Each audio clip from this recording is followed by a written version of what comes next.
সাবেক আইসিটি প্রতিমন্ত্রী জুনায়েদ আহমেদ পলক বলেছেন, লড়াই করে বাঁচতে হবে।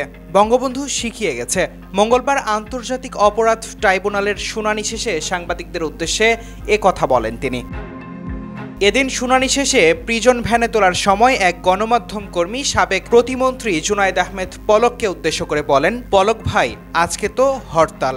এর প্রতি জবাবে জুনায়েদ আহমেদ পলক বলেন, লড়াই করে বাঁচতে হবে, বঙ্গবন্ধু শিখিয়ে গেছে। এর আগে বৈষম্য বিরোধী ছাত্র জনতার আন্দোলন চলাকালীন জুলাই আগস্টের গণহত্যা ও মানবতা বিরোধী অপরাধের অভিযোগে গ্রেপ্তার পতিত আওয়ামী সরকারের সাবেক 11 মন্ত্রী সহ 16 জনকে আন্তর্জাতিক অপরাধ ট্রাইব্যুনালে হাজির করা হয়। বিচারপতি মোহাম্মদ গোলাম মর্তুজা মজুমদারের নেতৃত্বাধীন ট্রাইব্যুনালে তাদের বিষয়ে শুনানি হয়। Desk report, news now 24।